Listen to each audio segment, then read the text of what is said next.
A'udhu billahi minash shaitanir rajim. Bismillahirrahmanirrahim. Au nom d'Allah, le tout miséricordieux, le très miséricordieux. Louange à Allah qui a fait descendre sur son serviteur, Muhammad, le livre, il n'y a point introduit de tortuosité, d'ambiguïté. Un livre d'une parfaite droiture, pour avertir d'une sévère punition venant de sa part, et pour annoncer aux croyants qui font de bonnes œuvres qu'il y aura pour eux une belle récompense, où ils demeureront éternellement, et pour avertir ceux qui disent « Allah s'est attribué un enfant ». Ni eux ni leurs ancêtres n'en savent rien. Quelle monstrueuse parole que celle qui sort de leur bouche. Ce qu'ils disent n'est que mensonge. Tu vas peut-être te consumer de chagrin parce qu'ils se détournent de toi et ne croient pas en ce discours. Nous avons placé ce qu'il y a sur la terre pour l'embellir, afin d'éprouver les hommes et afin de savoir qui d'entre eux sont les meilleurs dans leurs actions. Puis nous allons sûrement transformer sa surface en un sol aride. Penses-tu que les gens de la caverne et d'Al-Raqim ont constitué une chose extraordinaire d'entre nos prodiges? Quand les jeunes gens se furent réfugiés dans la caverne, ils dirent « Ô notre Seigneur, donne-nous de ta part une miséricorde, et assure-nous la droiture dans tout ce qui nous concerne. » Alors nous avons assourdi leurs oreilles dans la caverne pendant de nombreuses années. Ensuite, nous les avons ressuscités, afin de savoir lesquels des deux groupes sauraient le mieux calculer la durée exacte de leur séjour. Nous allons te raconter leur récit en toute vérité. Ce sont des jeunes gens qui croyaient en leur Seigneur, et nous leur avons accordé les plus grands moyens de se diriger dans la bonne voie. Nous avons fortifié leur cœur lorsqu'ils s'étaient levés pour dire « Notre Seigneur est le Seigneur des cieux et de la terre, jamais nous n'invoquerons de divinité en dehors de lui, sans quoi nous transgresserions dans nos paroles. » Voilà que nos concitoyens ont adopté en dehors de lui des divinités, que n'apporte-t-il sur elles une preuve évidente? Quel pire injuste donc celui qui invente un mensonge contre Allah. Et quand vous vous serez séparés d'eux et de ce qu'ils adorent en dehors d'Allah, réfugiez-vous donc dans la caverne. Votre Seigneur répandra de sa miséricorde sur vous et disposera pour vous d'un adoucissement à votre sort. Tu aurais vu le soleil quand il se lève s'écarter de leur caverne vers la droite, et quand il se couche passer à leur gauche tandis qu'eux-mêmes sont là dans une partie spacieuse de la caverne. Cela est une des merveilles d'Allah. Celui qu'Allah guide, c'est lui le bien guidé. Et quiconque il égare, tu ne trouveras alors pour lui aucun allié pour le mettre sur la bonne voie. Et tu les aurais crus éveillés alors qu'ils dorment, et nous les tournons sur le côté droit et sur le côté gauche, tandis que leur chien est à l'entrée, pattes étendues. Si tu les avais aperçus, certes tu leur aurais tourné le dos en fuyant, et tu aurais été assurément rempli d'effroi devant eux. Et c'est ainsi que nous les ressuscitâmes, afin qu'ils s'interrogent entre eux.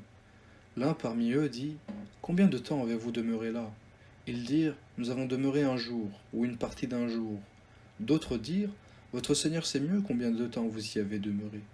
Envoyez donc l'un d'eux à la ville avec votre argent que voici, pour qu'il voie quel aliment est le plus pur et qu'il vous en apporte, de quoi vous nourrir. Qu'ils agissent avec tact, et qu'ils ne donnent l'éveil à personne sur vous. Si jamais ils vous attrapent, ils vous lapideront ou vous feront retourner à leur religion. Et vous ne réussirez alors plus jamais. Et c'est ainsi que nous fîmes qu'ils furent découverts, afin qu'ils, les gens de la cité, sachent que la promesse d'Allah est vérité, et qu'il n'y ait point de doute au sujet de l'heure. Aussi se disputèrent-ils à leur sujet et déclarèrent-ils « Construisez sur eux un édifice, leur Seigneur les connaît mieux. » Mais ceux qui l'emportèrent dans la discussion dirent « Élevons sur eux un sanctuaire. » Ils diront « Ils étaient 3, et le 4e était leur chien. » Et ils diront, en conjecturant sur le mystère, qu'ils étaient 5, le 6e étant leur chien. Et ils diront 7, le 8e étant leur chien. Dis, mon Seigneur connaît mieux leur nombre, il n'en est que peu qu'ils le savent. Ne discute à leur sujet que d'une façon apparente et ne consulte personne en ce qui les concerne. Et ne dis jamais à propos d'une chose, je la ferai serment demain, sans ajouter, si Allah le veut, et invoque ton Seigneur quand tu oublies et dis, je souhaite que mon Seigneur me guide et me mène plus près de ce qui est correct. Or, ils demeurèrent dans leur caverne 300 ans, et en ajoutèrent 9 années. Dis, Allah sait mieux combien de temps ils demeurèrent là. À lui appartient l'inconnaissable des cieux et de la terre, comme il est voyant et audient. Ils n'ont aucun allié en dehors de lui, et ils n'associent personne à son commandement. Et récite ce qui t'a été révélé du livre de ton Seigneur, nul ne peut changer ses paroles, et tu ne trouveras en dehors de lui aucun refuge. Fais preuve de patience en restant avec eux. Fais preuve de patience en restant avec ceux qui invoquent leur Seigneur matin et soir, désirant sa face, et que tes yeux ne se détachent point d'eux en cherchant le faux brillant de la vie sur terre. Et n'obéis pas à celui dont nous avons rendu le cœur inattentif à notre rappel, qui poursuit sa passion et dont le comportement est outrancier. Et dis, la vérité émane de votre Seigneur. Quiconque le veut qu'il croie, quiconque le veut qu'il m'écroie. Nous avons préparé pour les injustes un feu dont les flammes les cernent, et ils implorent à boire. On les abreuvera d'une eau comme du métal fondu brûlant le visage. Quelle mauvaise boisson, et quelle détestable demeure. Ceux qui croient et font de bonnes œuvres vraiment, ne laissons pas perdre la récompense de celui qui fait le bien. Voilà ceux qui auront des jardins du séjour éternel, sous lesquels coulent les ruisseaux, et ils seront parlés de bracelets d'or, et se vêtiront d'habits verts, de soie fine et de brocart, accoudés sur des divans bien ornés. Quelle bonne récompense et quelle belle demeure. Donne-leur l'exemple de deux hommes. À l'un d'eux, nous avons assigné 2 jardins de vignes, que nous avons entourés de palmiers, et nous avons mis entre les 2 jardins des champs cultivés. Les 2 jardins produisaient leurs récoltes sans jamais manquer. Et nous avons fait jaillir entre eux un ruisseau. Et ils avaient des fruits, et dit alors à son compagnon, avec qui il conversait, « Je possède plus de biens que toi, et je suis plus puissant, grâce à mon clan. » Il entra dans son jardin coupable envers lui-même par sa mécréance. Il dit, « Je ne pense pas que ceci puisse jamais périr, et je ne pense pas que l'heure viendra. Et si on me ramène vers mon Seigneur, je trouverai certes meilleur lieu de retour que ce jardin. » Son compagnon lui dit, tout en conversant avec lui, « Serais-tu mécréant envers celui qui t'a créé de terre, puis de sperme et enfin t'a façonné en homme? Quant à moi, c'est Allah qui est mon Seigneur, et je n'associe personne à mon Seigneur. En entrant dans ton jardin, que ne dis-tu? Telle est la volonté et la grâce d'Allah. Il n'a de puissance que par Allah. Si tu me vois moins pourvu que toi en bien et en enfants, il se peut que mon Seigneur bientôt me donne quelque chose de meilleur que ton jardin, qu'il envoie sur ce dernier du ciel quelque calamité, et que son sol en devienne glissant, ou que son eau tarisse de sorte que tu ne puisses plus la retrouver. » Et sa récolte fut détruite. Il se mit alors à se tordre les 2 mains à cause de ce qu'il y avait dépensé, cependant que ses traits étaient complètement ravagés. Et il disait, « Que je souhaite n'avoir associé personne à mon Seigneur. » Et il n'eut aucun groupe de gens pour le secourir contre la punition d'Allah, et il ne put se secourir lui-même. En l'occurrence, la souveraine protection appartient à Allah le vrai. Il accorde la meilleure récompense et le meilleur résultat. Et propose-leur l'exemple de la vie d'ici-bas. Elle est semblable à une eau que nous faisons descendre du ciel. La végétation de la terre se mélange à elle, puis elle devient de l'herbe desséchée que les vents dispersent. Allah est certes puissant en toutes choses. Les biens et les enfants sont l'ornement de la vie de ce monde. Cependant, les bonnes œuvres qui persistent sont auprès de ton Seigneur une meilleure récompense et suscitent une belle espérance. Le jour où nous ferons marcher les montagnes, où tu verras la terre nivelée comme une plaine, et nous les rassemblerons sans en omettre un seul. Et ils seront présentés en rang devant ton Seigneur. Vous voilà venus à nous comme nous avons créé la première fois. Pourtant vous prétendiez que nous ne remplirons pas notre promesse. Et on déposera le livre de chacun. Alors tu verras les criminels, effrayés à cause de ce qu'il y a dedans, dire « Malheur à nous, qu'a donc ce livre à nos maîtres de mentionner ni péché véniel ni péché capital ?» Et ils trouveront devant eux tout ce qu'ils ont œuvré. Et ton Seigneur ne fait du tort à personne. Et lorsque nous dîmes aux anges, prosternez-vous devant Adam. Ils se prosternèrent, excepté Iblis, Shaitan, qui était du nombre des djinns et qui se révolta contre le commandement de son Seigneur. Allez-vous cependant le prendre ainsi que sa descendance pour allier en dehors de moi, alors qu'ils vous sont ennemis? Quel mauvais échange pour les injustes! Je ne les ai pas pris comme témoins de la création des cieux et de la terre, ni de la création de leur propre personne, et je n'ai pas pris comme aide ceux qui égarent.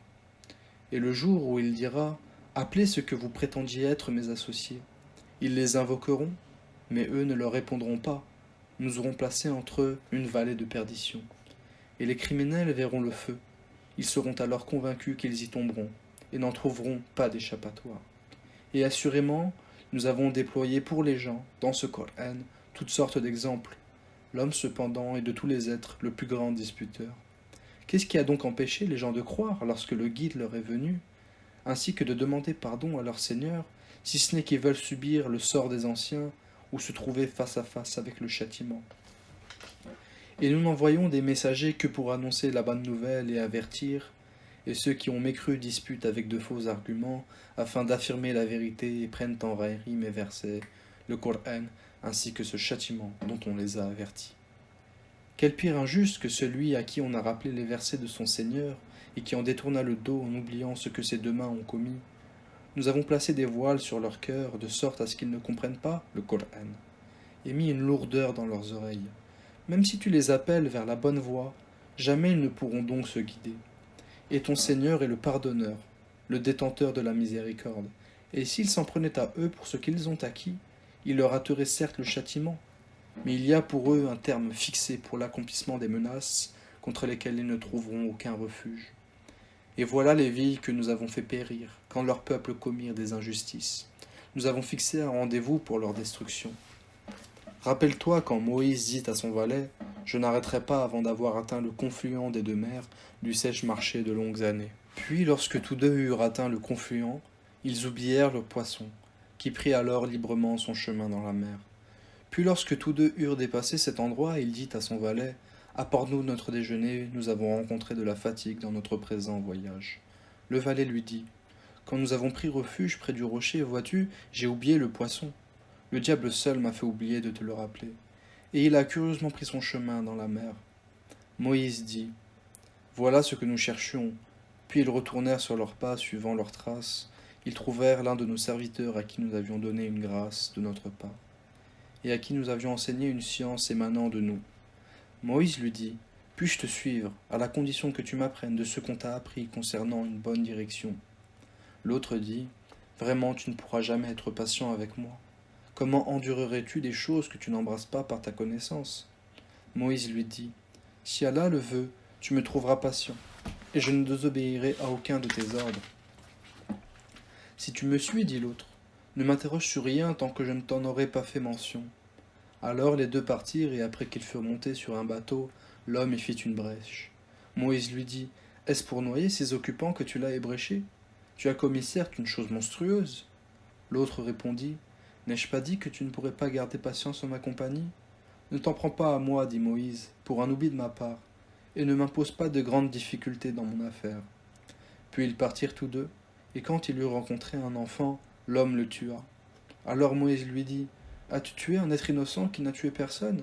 Tu as commis certes une chose affreuse. » L'autre lui dit « Ne t'ai-je pas dit que tu ne pourrais pas garder patience en ma compagnie?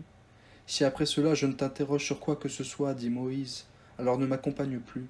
Tu seras alors excusé de te séparer de moi. » Ils partirent donc tous deux, et quand ils furent arrivés à un village habité, ils demandèrent à manger à ses habitants, mais ceux-ci refusèrent de leur donner l'hospitalité. Ensuite, ils y trouvèrent un mur sur le point de s'écrouler. L'homme le redressa. Alors Moïse lui dit « Si tu voulais, tu aurais bien pu réclamer pour cela un salaire. Ceci marque la séparation entre toi et moi, dit l'homme. Je vais t'apprendre l'interprétation de ce que tu n'as pas pu supporter avec patience. Pour ce qui est du bateau, il appartenait à de pauvres gens qui travaillaient en mer. Je voulais donc le rendre défectueux, car il y avait derrière eux un roi qui saisit de force tout bateau. Quant aux garçons, ses pères et mères étaient des croyants. Nous avons craint qu'il ne leur imposât la rébellion et la mécréance. Nous avons donc voulu que leur Seigneur leur accordât en échange un autre plus pur, plus affectueux. Et quant au mur, il appartenait à deux garçons orphelins de la ville, et il y avait dessous un trésor à eux, et leur père était un homme vertueux. Ton Seigneur a donc voulu que tout teigne leur maturité et qu'ils extraient eux-mêmes leur trésor par une miséricorde de ton Seigneur. Je ne l'ai d'ailleurs pas fait de mon propre chef. Voilà l'interprétation de ce que tu n'as pas pu endurer avec patience. Et il t'interroge sur Dhul-Qarnayn. Dis, je vais vous en citer quelques faits mémorables. Vraiment, nous avons affirmé sa puissance sur terre, et nous lui avons donné libre voie à toute chose. Il suivit donc une voie. Et quand il eut atteint le couchant, il trouva que le soleil se couchait dans une source boueuse, et auprès d'elle il trouva une peuplade impie. Nous dîmes, ô Dhul-Qarnayn, ou tu les châties, ou tu uses de bienveillance à leur égard. Il dit, quant à celui qui est injuste, nous le châtierons. Ensuite il sera ramené vers son Seigneur, qui le punira d'un châtiment terrible. Et quant à celui qui croit et fait bonne œuvre, il aura en retour la plus belle récompense, et nous lui donnerons des ordres faciles à exécuter. Puis il suivit une autre voie. Et quand il eut atteint le levant, il trouva que le soleil se levait sur une peuplade à laquelle nous n'avions pas donné de voile pour s'en protéger. Il en fut ainsi, et nous embrassons de notre science ce qu'il détenait. Puis il suivit une autre voie. Et quand il eut atteint un endroit situé entre les deux barrières, montagne, il trouva derrière elle une peuplade qui ne comprenait presque aucun langage. Ils dirent, Ô Dulcarnain, les Yajouj et les Majouj commettent du désordre sur terre. Est-ce que nous pourrons t'accorder un tribut pour construire une barrière entre eux et nous? Il dit, ce que mon Seigneur m'a conféré vaut mieux que vos dons. Aidez-moi donc avec votre force et je construirai un remblai entre vous et eux. Apportez-moi des blocs de fer. Puis lorsqu'il en eut comblé l'espace entre les deux montagnes, il dit, soufflez. Puis lorsqu'il eut rendu une fournaise, il dit, apportez-moi du cuivre fondu, que je le déverse dessus. Ainsi il ne put guère l'escalader, ni l'ébrécher non plus. Il dit, c'est une miséricorde de la part de mon Seigneur. Mais lorsque la promesse de mon Seigneur viendra, il le nivellera. Et la promesse de mon Seigneur est vérité.